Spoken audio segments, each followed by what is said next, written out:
bénissons le Seigneur pour la grâce qu'il nous accorde de nous retrouver ce matin dans le cadre de notre école de Bezalel. C'est la dernière classe de cette semaine et nous voulons la recommander à Dieu. Nous te bénissons, notre Père et notre Dieu, pour la grâce, pour la possibilité que tu nous accordes de nous retrouver ensemble. Nous te sommes vraiment reconnaissants pour l'œuvre que tu as accomplie à la croix du Calvaire. Nous te sommes reconnaissants pour tout ce que tu fais dans nos vies. Nous te sommes reconnaissants pour le souffle de vie dont nous avons prié avec toutes les actions de grâce. Amen. Depuis quelque temps, nous sommes en train de parler d'un grand thème que nous avons intitulé « Sage et intelligent ». Comme je l'ai dit il y a quelques jours, il y a énormément de choses que nous pouvons enseigner, mais nous allons essayer de donner la synthèse de grandes pensées ou de grandes leçons que nous pouvons retenir pour ce grand thème. Je voudrais d'abord revenir à ce que j'ai dit le jeudi passé. J'avais montré l'importance, ou j'avais parlé de la sagesse qui nous fait passer du stade de l'immaturité au stade de l'homme fait. C'était la dernière classe, je crois la classe de jeudi. Mais je voudrais ajouter quelque chose avant de commencer un nouveau thème ce matin. Frères et sœurs, quand nous parlons, j'aimerais qu'on lise un texte dans le livre de 1 Corinthiens, au chapitre 13, verset 11. C'est important pour toi et pour moi. La Bible nous dit, lorsque j'étais enfant, j'ai parlé comme un enfant. J'ai pensé comme un enfant. J'ai raisonné comme un enfant. Lorsque je suis devenu un homme, je fais disparaître ce qui est de l'enfant. Et nous voyons que Dieu nous appelle. Dieu t'appelle à passer du stade de l'enfant au stade de l'homme fait. Et je voudrais nous dire que quand nous parlons de l'enfant, ça n'a rien à faire avec l'âge. Comme je l'ai dit, le jeudi, quand on parle de l'enfant, ça n'a rien à faire avec l'âge, 15 ans, etc. Mais nous avons vu qu'un enfant est instable, c'est un homme qui se fait facilement influencer. Mais la seule chose qui peut nous aider de partir du stade de l'enfant au stade de l'homme fait ou au stade de l'homme mature, c'est la sagesse. J'aimerais ajouter quelques points. Et ces points peuvent être pour nous un thermomètre pour voir si nous avons encore certaines séquelles ou même si nous sommes des enfants. J'ai donné quelques points le jeudi, mais ce matin, je voudrais ajouter 7 nouveaux points avant de passer à la nouvelle classe. La première chose, un enfant a la haine du changement. Un enfant n'aime pas du tout changer. Quand il est dans une position, il préfère être comme ça. Les enfants n'aiment pas changer. Et j'aimerais vous dire que la vie est un ensemble de changements. Et quand vous ne changez pas, qu'est-ce que vous voulez attendre de la vie? Ou qu'est-ce que vous voulez attendre de Dieu? La première chose, un enfant a la haine du changement. Et le deuxième point, vous allez vérifier même auprès de nos enfants, qu'ils soient biologiques ou dans les ministères. La deuxième chose, un enfant a la méconnaissance de ses faiblesses et même le refus de reconnaître. Quand on est enfant, on ne connaît pas exactement ses faiblesses. Non seulement on ne connaît pas ses faiblesses, même si on les doite, l'enfant te dira, je ne reconnais pas cela. Le deuxième point de l'enfant, et ceci te concerne, c'est la méconnaissance de ses faiblesses et le refus de les reconnaître. Un homme sage prend conscience de ce qu'il est. Un homme sage, quand il s'est trompé, te dira, je me suis trompé, mais un enfant a généralement toujours raison. Même si vous lui montrez que ceci n'est pas juste, il te dira, non, ça ne vaut pas la peine. Premier point, l'enfant a la haine du changement. Et deuxième point, l'enfant a la méconnaissance de ses faiblesses. Et non seulement il a la méconnaissance de ses faiblesses, mais il refuse de les reconnaître. Le troisième point, par rapport à l'enfant, un enfant se croit toujours supérieur aux autres. Un enfant a un sentiment d'orgueil poussé à l'extrême. Prenez votre enfant de 3-4 ans. Vous lui donnez le clé de la voiture, les clés de contact, il vous dira qu'il est capable de les conduire. Il n'y a rien qui dépasse un enfant. Il peut tout faire, il connaît tout. Il peut prêcher, il peut faire la délivrance, il connaît tout, Nous avons des enfants dans nos maisons. Vous allez comprendre que ce que je dis est vrai. Troisième point, Un enfant se croit toujours supérieur aux autres. Et le quatrième point, par rapport à l'enfant, l'enfant a un problème de se remettre en question. Un homme mature, un homme sage se remet régulièrement en cause. Un homme sage réfléchit. Je vais prendre le cas de l'enfant prodigue.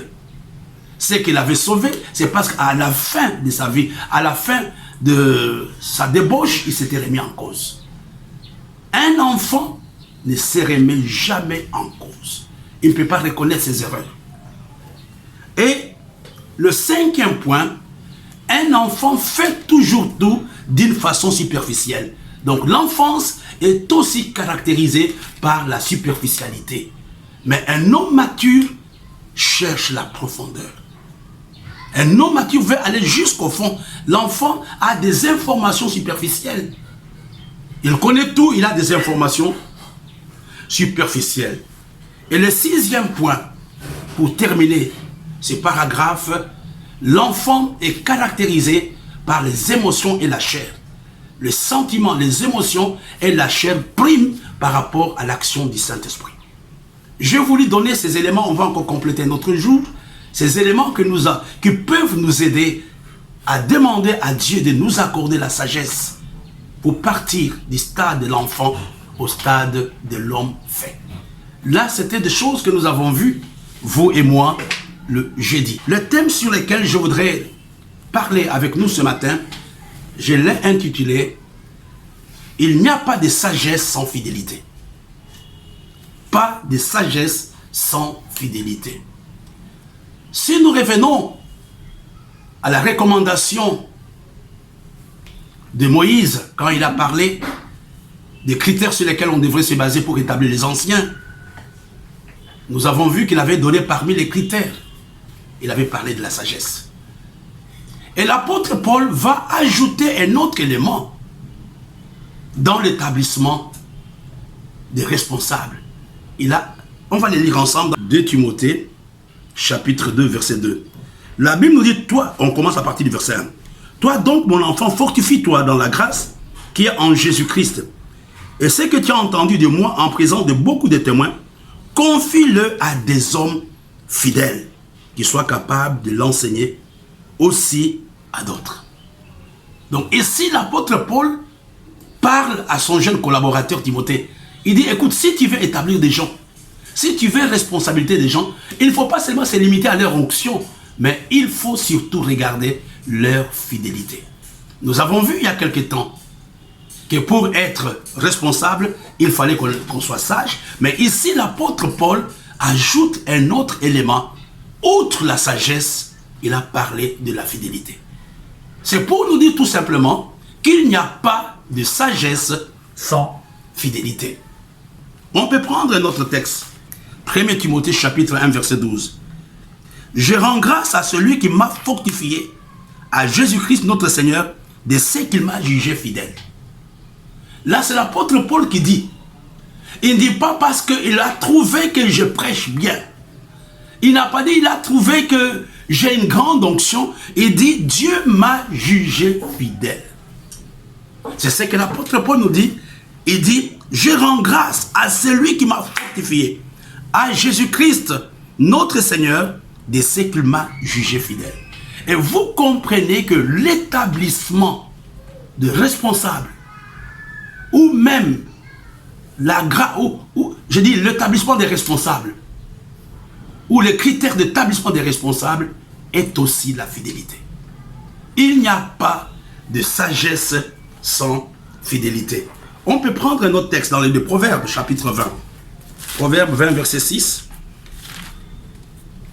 C'est un texte que beaucoup de gens connaissent. La Bible nous dit, beaucoup de gens proclament leur bonté, mais un homme fidèle, qui les trouvera?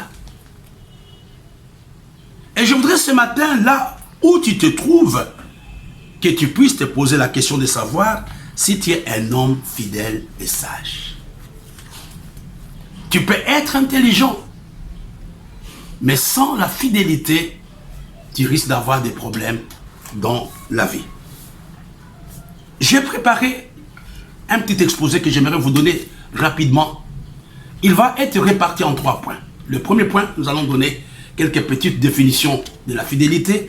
Le deuxième point, nous allons voir l'implication de la fidélité. Et le troisième point, j'espère, nous allons voir comment être fidèle dans notre service. La première chose que j'aimerais que nous puissions comprendre ce matin, est la fidélité est une des parties, est une des qualités plutôt essentielles que Dieu recherche dans la vie d'un chrétien ou dans la vie d'un leader. La fidélité est une caractéristique essentielle, est une qualité essentielle que Dieu recherche dans ta vie, que Dieu recherche dans ma vie. Tu peux être bon, mais sans la fidélité, tu peux détruire ce que tu fais et tu peux aussi détruire les autres. Et la deuxième chose que je voudrais que nous puissions comprendre, comme nous l'avons vu avec ce que l'apôtre Paul a dit à Timothée, la fidélité est une exigence de Dieu dans les services. Pourquoi on a des problèmes aujourd'hui dans nos ministères? Pourquoi on a des problèmes dans nos églises? Parce que les leaders prennent des hommes intelligents, entre guillemets, mais ils oublient de prendre des hommes fidèles. Un homme intelligent qui n'est pas fidèle te créera des problèmes. Un homme riche qui n'est pas fidèle te créera des problèmes. Et je voudrais ce matin que tu sois fidèle et que tu pries que Dieu t'aide à voir des hommes et des femmes fidèles. Et la troisième chose que j'aimerais qu'on comprenne, la fidélité est un devoir et la fidélité est une responsabilité. La fidélité est un devoir. La fidélité est une responsabilité. Il y a des combats que vous gagnerez à cause de votre fidélité. Il y a des combats. Il y a des situations dans lesquelles vous serez préservés à cause de votre fidélité. Dieu nous dit, les hommes bons, il y en a. Mais qui peut trouver un homme sage? J'aimerais ce matin que Dieu nous fasse la grâce d'être des hommes et des femmes fidèles. Fidèles dans nos maisons, fidèles dans le ministère, fidèles dans la vie. On a beaucoup de copains, de camarades, mais on n'a pas des amis fidèles. Mais Dieu veut ce matin t'amener à être fidèle. La fidélité, comme je disais tout à l'heure, la fidélité, c'est aussi l'expression de mon engagement. Tu comprends? Quand il y a la fidélité, qu'il vente ou qu'il neige, je serai là. Que mon ami soit bon ou pas, mais je serai là. C'est ça la fidélité. Je réponds. Je disais que la fidélité est une des qualités essentielles que Dieu recherche dans la vie du chrétien ou dans la vie du leader. Et 2, la fidélité est une exigence de Dieu dans les services. Et 3e point, la fidélité est un devoir. La fidélité est une responsabilité. Et la fidélité est l'expression de mon engagement. Nous allons voir maintenant le 2e point. L'implication de la fidélité. La première chose que je voudrais que nous puissions comprendre, la fidélité est une foi persévérante envers Dieu et une conduite constante et loyale dans toutes les circonstances. C'est une foi persévérante envers Dieu et une conduite constante et loyale, quelles que soient les circonstances. Et Dieu veut que nous lui soyons fidèles. Dieu veut que notre foi ne souffre pas à cause des choses dans lesquelles nous passons. Et vous allez voir qu'aujourd'hui, on a de moins en moins de chrétiens fidèles. À cause des problèmes, à cause des difficultés, à cause du manque, les gens deviennent de moins en moins fidèles. Et la deuxième chose que j'aimerais que nous puissions comprendre, que la fidélité suppose la fiabilité et la crédibilité. Ça signifie quoi? C'est être des hommes et des femmes sur qui on peut réellement compter. Et vous voyez aujourd'hui dans nos églises, même dans la société, on a de moins en moins des hommes crédibles. On a de moins en moins des hommes fiables. Et il y a très peu même des pasteurs qui me suivent qui peuvent dire sur combien de gens dans leur communauté sur lesquels ils peuvent compter. Moi, je me pose même la question aussi moi-même. Combien de gens nous sont fidèles? Un homme fidèle suppose, c'est un homme crédible, un homme fiable, sur qui on peut compter quelles que soient les circonstances. Je voudrais ce matin t'amener à lire un texte dans le livre de 2 Rois. Oh là là. 2 Rois. Quand j'ai lu cela, j'ai dit, mais Seigneur, aide-nous à être ça. 2 Rois au chapitre 12, verset 15. On peut commencer à partir du verset 13. Mais avec l'argent qu'on a porté dans la maison de l'Éternel, on ne fit pour la maison de l'Éternel ni bassin d'argent, ni couteau, ni coupe, ni trompette, ni aucun ustensile d'or ou d'argent. On les donnait à ceux qui faisaient l'ouvrage, afin qu'ils employassent à réparer la maison de l'Éternel. Regardez le verset 15. On ne demande pas de compte aux hommes entre les mains desquels on remettait l'argent, pour qu'ils les donnassent à ceux qui faisaient l'ouvrage, car ils agissaient avec probité, ils agissaient avec fidélité. Regardez, les gens avaient tellement confiance dans ces gens, on ne les suspectait même pas. On ne demandait même pas combien entraient. Mais ils étaient en train, les gens les redonnaient tout simplement. Vous comprenez, mes bien-aimés, que la fidélité, premièrement, je disais, c'est une foi persévérante et constante envers Dieu, une conduite loyale envers Dieu, envers les hommes, quelles que soient les circonstances. Et deuxième point, la fidélité suppose la fiabilité et la crédibilité. Sommes-nous fidèles, oui ou non?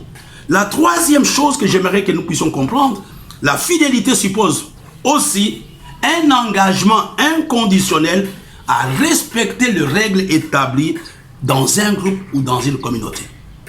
La fidélité suppose un engagement à respecter les règles qui sont établies dans un groupe ou dans une communauté. Si tu appartiens à un groupe, si tu appartiens à une communauté, si tu appartiens à une église, mais tu ne respectes pas les règles qui sont établies dans cette église, tu n'es pas un homme fidèle, quel que soit ce que tu peux raconter. C'est le respect de règles, le respect du règlement d'ordre intérieur. C'est ça la fidélité. Elle suppose quand la communauté, quand un groupe, quand un ministère a des règles et que toi tu marches en marge des règles qui sont établies, tu n'es pas un homme fidèle. Peu importe ce que tu peux me dire, tu peux beau prier, tu peux faire un tas de choses, mais j'aimerais te dire que tu n'es pas fidèle. Et la quatrième chose, la fidélité suppose quoi? La capacité à persévérer dans ses engagements, quelles que soient les épreuves et les difficultés. Et vous comprenez? Donc quand j'ai donné ma parole, quelles que soient les épreuves, je reste jusqu'au bout, je vais te suivre. Et ce matin, j'ai voulu que notre intelligence s'ouvre. Parce que la fidélité fait partie de la sagesse. Et tu comprends ce matin que c'est important de prier. Regarde toi-même, es-tu un ami fidèle? Regarde toi-même, es-tu un papa fidèle? Regarde toi-même, es-tu un ancien fidèle? Regarde toi-même, es-tu une épouse fidèle? Mais Dieu, dans sa miséricorde, peut nous aider ce matin à avoir la fidélité. J'aimerais vraiment nous arrêter par là ce matin. Je parlais de la fidélité. Il n'y a pas de sagesse sans fidélité. Et nous avons vu que la fidélité était une qualité essentielle que Dieu recherche dans la vie de ses enfants. La fidélité est une exigence dans les sacerdoces. La fidélité est un devoir. La fidélité est une responsabilité. Et la fidélité est une expression de notre engagement. J'aimerais que nous puissions prier ce matin. Que nous puissions pleurer devant Dieu. La Bible nous dit que les hommes bons, il y en a. Mais qui va trouver les hommes fidèles? Je vous dis la vérité.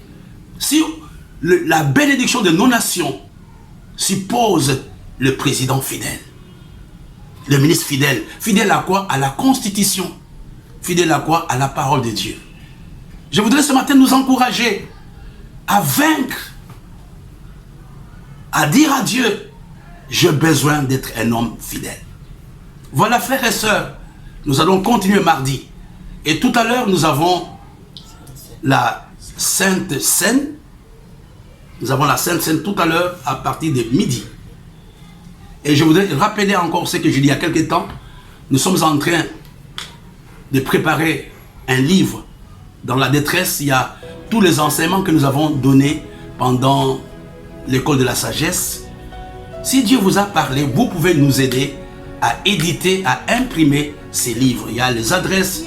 Si vous êtes au Cameroun, nous avons les adresses par Orange Money ou bien par Mobile Money. Si vous êtes à l'extérieur, il y a PayPal. L'adresse se trouve en dessous de votre écran. Soutenir l'œuvre de Dieu est aussi l'expression de notre sagesse. Soutenir l'œuvre de Dieu est aussi l'expression de notre fidélité. Je sais que vous aimez les enseignements que nous donnons, mais nous voulons les partager à un plus grand nombre. Donc nous comptons sur vous. N'hésitez pas, quel que soit le montant que vous voulez nous donner, envoyez-nous ou appelez-nous, faites-nous un email pour dire je voudrais soutenir. Nous avons besoin de gens qui peuvent sponsoriser ces livres pour qu'ils soient le plus tôt disponibles. Que Dieu vous bénisse. Rendez-vous mardi. Mais demain déjà, à 10 h, nous allons avoir le premier service et à 12 h, nous allons avoir le deuxième direct. Que Dieu vous bénisse.